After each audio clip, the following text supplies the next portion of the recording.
right, let's talk the Farmers Insurance Open teeing off in San Diego this morning. 156 golfers will compete for that $8.7 million purse. That is a hefty prize that they could get if they come out on top. The tournament kicks off here in less than 2 hours, 9 a.m.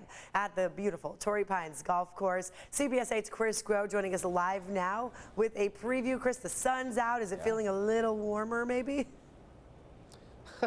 Yeah, I guess it's all comparison, right? Yes, it feels a little bit warmer than it did at 5 o'clock this morning when we got here. But you know what's warming us up right now? These views. We're right out here on the patio behind the pro shop. Some of the locals will probably know this spot pretty well. It's one of the very underrated viewing spots for the first two rounds because you get that north course in play, which you're looking at right now. You can see over here to my right is the 18th green here for the north course. You've got the 13th green, which of course has that ocean backdrop.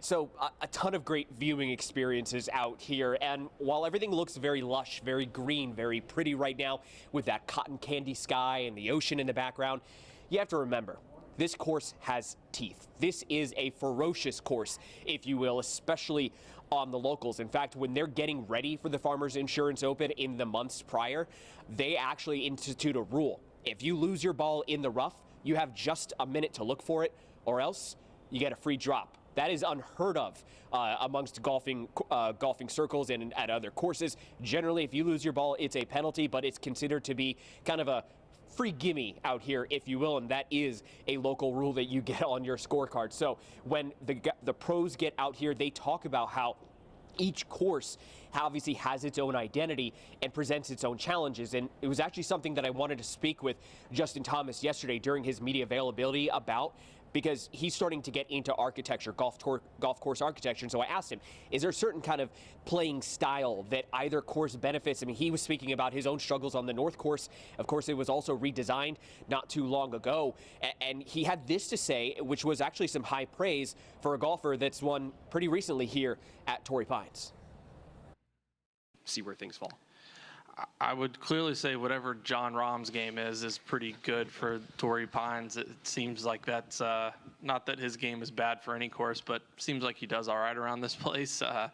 That was something visually to me that stood out when I played the South course I didn't remember, is how much it favors a left-right ball flight. Yeah, and as Evan was pointing out, those Santa Ana winds, that left-to-right ball flight might actually be pretty advantageous this week. Now, as you can see right there, they are rolling the greens. You see that guy, the grounds crew right there, that's the 13th green, a pretty hard par 3. You've got quite a bit of carry over the canyon, if you will. Now, here's the thing. A lot of the amateurs, they will oftentimes find themselves in the canyon. The pros, you don't often find them going short. The trick for them is going to be if they actually go long on this one, because you then present yourself the issue of being above the green. There's actually a little bit of a trick there on that 13th green. You end up above it, and it does present a pretty tricky pitch shot, if you will, trying to get that close to actually get it close to the pin. So the North Course, while there are some high scores in the past, it is no pushover, and it certainly does have its fair share of great decisions when you're in that tee box. Do you go long? Do you go short? How is the wind going to impact things?